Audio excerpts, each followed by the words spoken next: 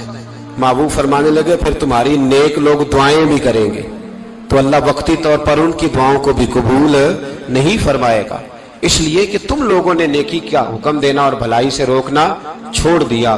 عزیزو یاد رکھو، جب گناہ عام ہوتے تو پھر حالات بدلتے اور لوگوں کو سزا ملتی ہے ان کے گناہوں کی، بلکہ یہاں تک لکھا ہے کہ نیت خراب ہو تو سزا شروع ہو جاتی ہے۔ کیا خراب ہو؟ بولیے گا۔ نیت بھی خراب ہو تو سزا۔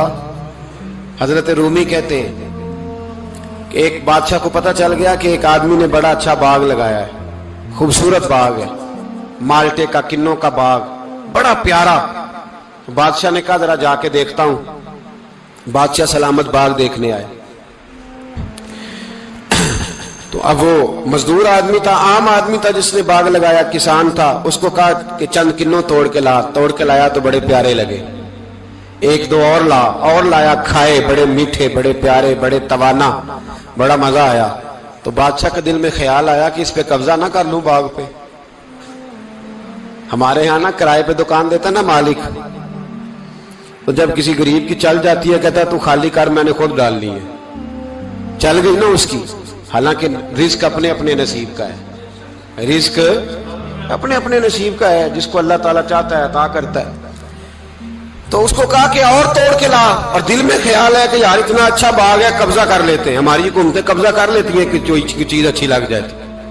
اب وہ کسان دو تین کنوں توڑ کے لایا، اس نے کھائے تو کھٹے نکلے، ترش تھے۔ کہنے لگا تجھے کیا ہو گیا ہے؟ تو بندہ بڑا صاحب دل تھا، کہنے لگا میں تو ٹھیک ہوں، آپ اپنی نیت سے پوچھیں کہیں خراب تو نہیں ہو گئی۔ تو کنوں میں بھی اس کا اثر آ گیا ہے، اپنی نیت، تو نیتیں بگڑ جائیں نا، نیتیں۔ اب ایک بات کہنے لگا ہوں، غور سے سننا۔ جب تک دو بھائی اکٹھے کاروبار کرتے ہیں، نیت ہوتی ہے کہ ہمارا گھر چلے گا، تب تک اللہ برکت دیتا ہے۔ اور جب اپنی اپنی جیبیں سمیٹنے لگ جاتے ہیں نا کہ یہ میرا 5000 ہے، آج میں گیا تھا اگرائی کرنے، یہ میرا 10,000 ہے، آج میں نے محنت زیادہ کی، جب وہ ٹٹولنے لگتے ہیں پھر اس دکان سے بھی برکت اٹھ جاتی ہے، پھر وہاں سے بھی برکت چلی جاتی ہے۔ فَإِنَّ لَهُ مَعِيشَةً ضَنْكَ، فرمایا جب تو میں منہ پھیر لیتا ہے پھر تیری زندگی اللہ تنگ کر دے، پھر وہاں سے بھی برکت، خوبصورتی، اثر اٹھ جاتا ہے۔ ایک سنار نے گلی میں ایک یتیم چھوٹے سے بچے کو گھومتے دیکھا تو سنار بے اولاد تھا، بچے کو اٹھا کے گھر لے آیا۔ 18 سال اس بچے کی پرورش کی، اس کو پالا پوسا، جوان کیا۔ سنار کے پاس وہ دکان پہ چلا جاتا، وہ کئی دفعہ دکان پہ رہتا، کئی دفعہ گھر میں رہتا۔ ایک دفعہ وہ دکان پہ تھا، بچہ گھر تھا، 18 سال کا جوان، اس کی بیوی اکیلی تھی۔ وہ جس نے ماں بن کے پالا تھا اس نے اسی پہ حملہ کر دیا، اس کا بازو بری نیت سے تھاما، بیوی چیخی۔ تھوڑی دیر گزری تو وہ نوجوان پیروں میں بیٹھ گیا، کہنے لگا اماں پتہ نہیں مجھے کیا ہوا۔ شام کو سنار آیا، بیوی چیخنے لگی، چلانے لگی، کہنے لگی آج عجیب بات ہوئی، جس کو میں نے جگر کا خون دے دے کے پالا اسی نے گندی نظر ڈالی۔ سنار محو حیرت ہے، بیوی کا خیال تھا کہ لاٹھ اٹھائے گا، ڈنڈا اٹھائے گا، نوجوان کو مارے گا، لیکن وہ رونے لگ گیا۔ اس نے کہا آج اس نے میرا بازو تھاما ہے، جانے کیا کیا ہے؟ پریشان ہونے لگ گیا، سجدے میں گر گیا، کہا تو بتاتا کیوں نہیں؟ تو وہ سنار کہنے لگا اس کی غلطی نہیں، 18 سال کے بعد آج مجھ پر بھی شیطان سوار ہوا تھا۔ ایک عورت آئی تھی، وہ اپنے بازوؤں میں چوڑیاں پہننا چاہتی تھی تو میں نے بھی گندی نظر سے ہاتھ ڈالا تھا، رب کریم نے مجھے فوراً اس کی سزا دی۔ جن کے گھروں میں بیٹیاں ہوتی ہیں ان کی نظریں گندی نہیں ہوتی، جو بیٹیوں کے باپ ہوتے ہیں، جو بہنوں کے بھائی ہوتے ہیں، ان کی نظریں گندی۔ اور اگر تو ٹیلی فون کرتا ہے، تو کسی عورت کے ساتھ تعلق رکھتا ہے تو یہ بات لکھ لے، امام فخر الدین رازی 1، علامہ اسماعیل حقی 2، ملا جلال الدین رومی 3،